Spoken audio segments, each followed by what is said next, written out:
for the starting of the year 2025, let's wrap up the end of the encounters and talk about a potential Great Daiyusha upgrade. But wait.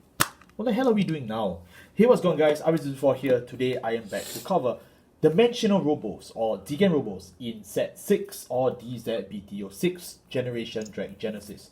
Happy New Year! And because we are filming this video way ahead of time, yeah, a lot of the jokes here may be outdated, and who knows, maybe by now someone else will cover Daiyusha so well that we won't even have to do it anymore. Today, obviously, because I cannot talk about Dimensional Robos alone, today I have Fader Fourth back. Hello. Welcome back. How was your trip? I can't believe I lost to Mutai. So sad. I was one card away from the over trigger. I think it's pretty greedy as a player, but you know, there's nothing you can do to stop Bartholomew spam. Today we are going to talk about this whole deck in its entirety. In context of the new support such as Daiwing, we also have a new Grade 2 who is not in the deck, Dai Trucker, and then last but not least, we also got a generic in the form of Glory Maker. Recently, when I was walking around Osaka, I realized that a lot of people don't actually know how to play Jigenrobos in the modern time. I read a lot of posts online saying I don't know how it works, I don't get how you're supposed to build this. And I was like, you know what, I think today I have enough sauce to talk about this deck. Dimensional Robos started off pretty well in DZBT03 and in DZBT06. They received some weird questionable members, but I would say overall it's a great improvement to the deck. So just like how I did the Ezel video before Platinum and then Platinum never came, now we're going to do the same for Jigenrobos to really talk about how that went out. I will put the links in the description for the Ezel video as well, just so you guys can check that out. We are still waiting for Platinum as of the moment of this recording, so yeah, let's pray for Platinum Ezel that he does come in the year 2025. If not, Kidani, you're not going to get any money from me. Our right line is still very simple. It's still Goyusha, Dailander, Dai Dragon, Daiyusha. Big surprise there. Again, nothing here has actually changed. It still works the same way, you know, Dailander search. This Dailander, right? I'm not saying the wrong thing. Dailander still searches for the base, the hero base, the Jigenrobo base. And then of course, Dai Dragon checks that you have all the machine parts in the soul. No, that's Dai Battles. Oh, sorry, Dai Battles. Dai Dragon himself is just the 15. It's just the extra 15k shield for your Vanguard. But you're still gonna need to have Dai Battles and Dai Mariner. Where's Dai Mariner? Yeah, you still need all of them to be able to superior right into Daiyusha. And Daiyusha is still the same guy where when he attacks, Counterblast 1, draw a card if your opponent's grade 3 or greater, or your Jigenrobos on the board with different name, gain 5,000 power, so 1 per copy. So if you have 2 Dimensionals, you don't get the effect. Second skill is the other ability in attacks, choose a card from your hand and put it into your soul, stand this unit, gets drive -2. If you persona road this turn, you can bind a Goyusha from your soul, and if you do not have a Goyusha in your soul, Yeah, you know, if you don't have a Goyusha, then you can. You don't have a Goyusha in your buy zone, then you bind Goyusha, and then you get +1 drive. Yeah. So it's a divine skill. It's a divine skill. Again, this deck hasn't changed a lot since DZBT03. Please check the links in the description below for the previous Daiyusha video. It's still pretty good, I would say. I still think a lot of what this deck wants to do is still held up, so it's not a bad thing. But now we just have a lot of new ways to do it, and we have even ways to replay the units from the soul more effectively in the form of our upcoming ratios. So again, let's just quickly run through this deck profile so you understand. For our grade 3s, we play still 4 Daiyusha with 1 in the right deck. I mean, this one is pretty obvious if you didn't see that coming. The rest of our grade 3s is a new member of this deck, because formerly we didn't actually play other grade 3s in this deck.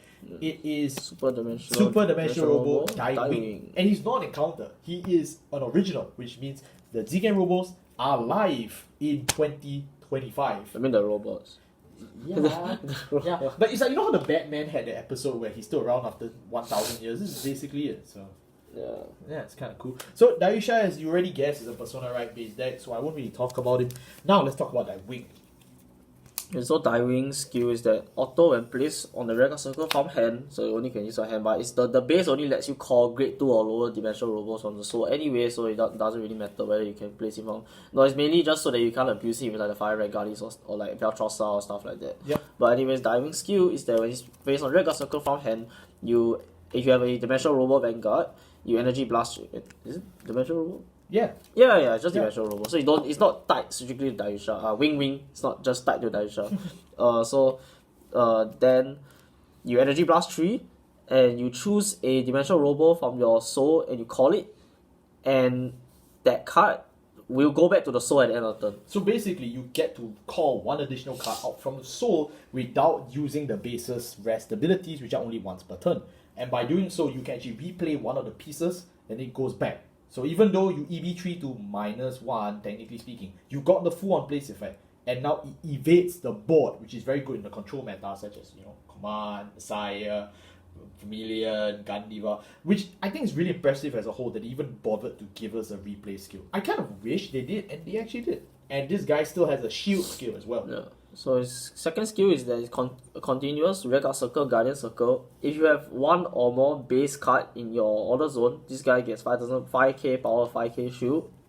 So it can be any base game with the hero base. I don't know why you're playing the hero base, but you may. Yeah, you can play hero base. And then if you have 3 or more base cards in your order zone, then it gets another 5,000 power, 5k shield. So he's a 23k power rear guard, and then he's also 10k shield in your hand. Yeah. So let's just talk about the bases really quick first, and then we will explain Daiwing even more. What does the base do?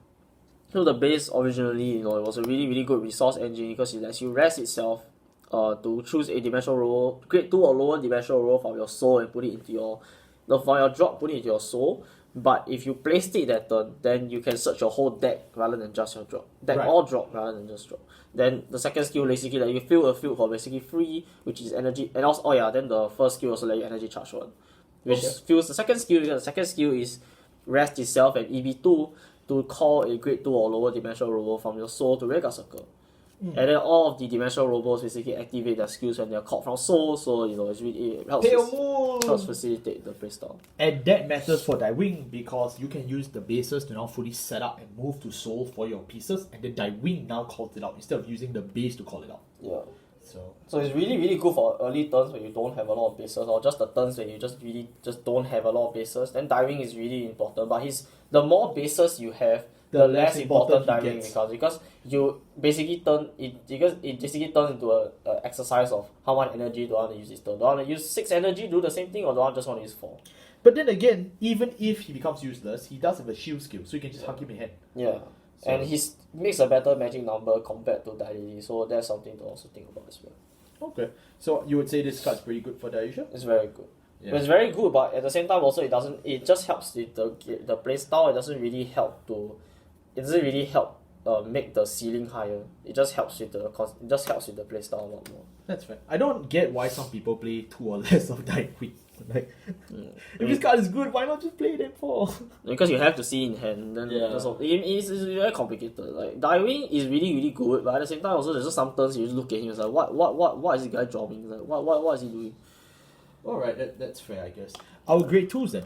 Our grade 2s. Grade 2s are very, very little. Very little now. Yeah, we changed a lot. Dai Lady, 2 Freezing Wave, and a Dai Dragon from the right deck. Because some people ask me, do I play 4 Dai Dragon? The answer is no. We only play 1 Dai Dragon in the right Because of Daiwing, you want to try and cut down the number of dimensional robots that you play, and also this is a meta where there's full board control and there's so many spot removal things anymore. Yeah. So there's really no point in playing the Dai Dragon, because unless you know that your entire tournament is just Rezaya and AV Drafts, you can't really say for certain that you will be able to profit off the second Dai Dragon anyways. Absolutely. Yeah. So you might as well just don't rely on Dai Dragon and then focus on playing other shield cards. So you can play your Regardless, you can free up the number of dimensional robots and then play your Regardless piece, but it's not shown in this video, but you can play stuff like Twin Cars, you can play Transfer, all these kind of things. Very, very cool. The Freezing Wave is a holdover from Eva, which has since thrown it out.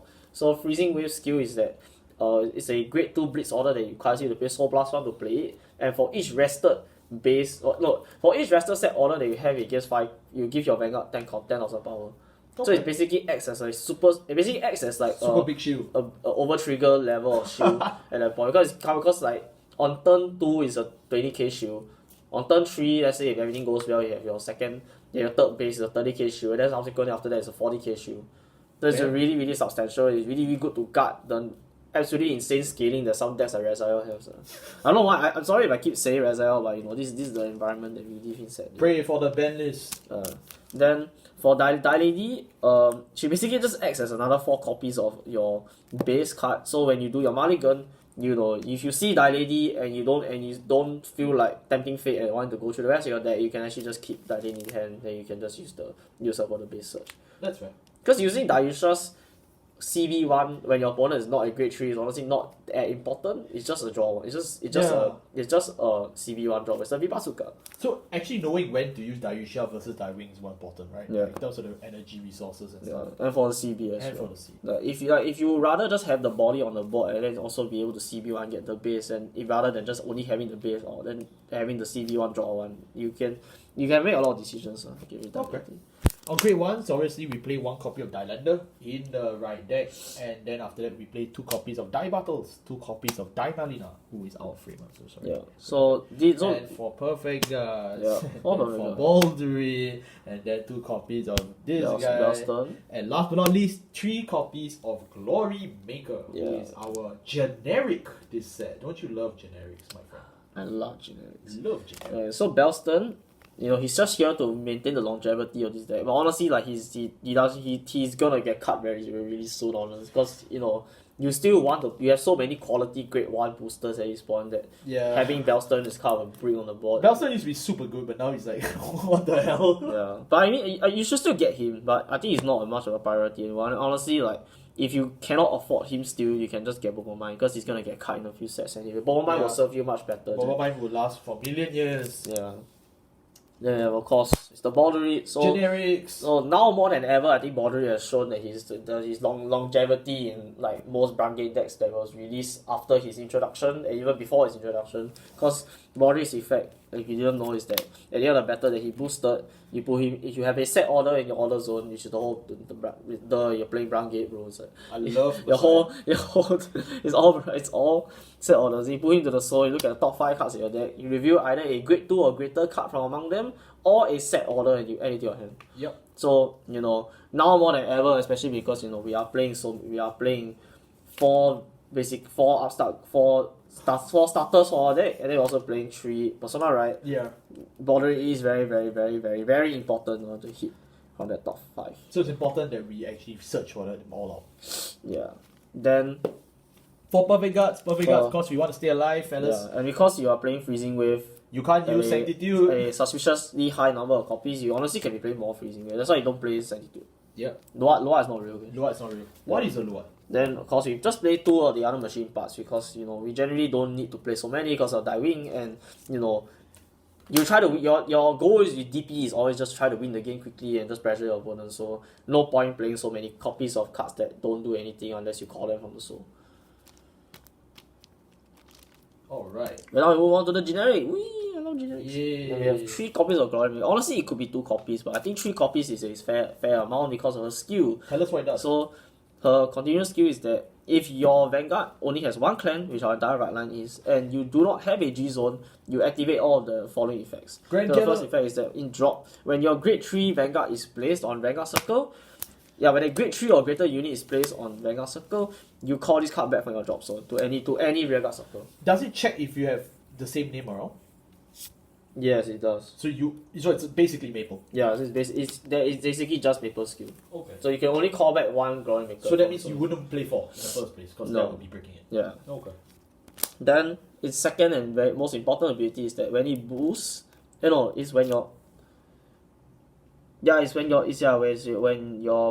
it boosts, if you have a grade 3 or greater Vanguard, you choose the boosted unit and against the following ability, until end of battle, that either your opponent has to guard with 2 or more cards for that battle, or your opponent cannot use blitz orders for that battle. Oh. Yeah. So if it wasn't evident enough, this card is definitely not meant for Daiyusha. I don't know whether this was obvious enough that how much the levels of force shadowing that this card is giving to us, but so what is it for? I won't name him. It starts with a D, ends with a R.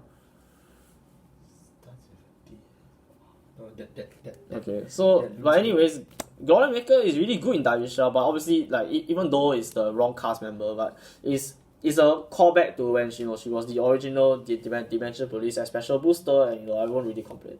Yeah. It's a really really good art, really really classic card, and her skill is honestly really strong for a deck that tries to plus as much from outside of the hand as possible. True, because they build the boards and stuff. Yeah, so it's pretty good. Alright. I got it, it's Death Scythe. No? Okay. Our Great Zeros, we have Daiyusha, obviously the starter, 8 crits, cause Jigenrobos, and then we have 3 fight draw, wanna draw pieces, 4 heal, wanna stay alive, 1 Elder Breath. Elder Breath is the alternate win condition of every Brown Gate deck. There is no argument for it. Yes. Alright, and that is it for this little discussion video / deck profile on Daiyusha and also kind of like on Daiwing as a whole. What do you think overall?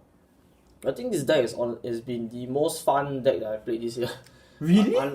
And disregarding some of the set 6 decks, I think I found some success. I think if you're looking at the year as a whole, Daiyusha has been in this game longer than almost a lot of the set 6 decks that got support. That's true. And a lot of the set 6 decks that became good and more fun to play is only because of set 6 support. So this has just had more longevity to it. And just seeing this deck evolve throughout, the Blank Diviner scam and stuff. And then obviously, you had to try and compete against Liel, Rezael, and Levi-Dras. I think it was very, very cute. And it was very, very fun to see Daiyusha, such an old timer, such a very classic Vanguard, quintessentially Vanguard style. Essential. Quintessentially Vanguard style deck compete so well is really, really, really cool. Yeah, I mean, honestly, to see, I think it was one of the WGPs they were playing the theme song for him. Yeah, because he made it to top card. Yeah. Man, I mean that kind of things you don't forget. So yes, very congratulations to you, Mr. Daiyusha. I hope you guys do well in the future, and I really hope that at the midpoint or end point of this year, either Great Daiyusha or God knows whatever else they want to print for Dimension Police ends up being good for this deck. Thank you all so much for watching. We'll see you all next time. Bye bye. Bye bye.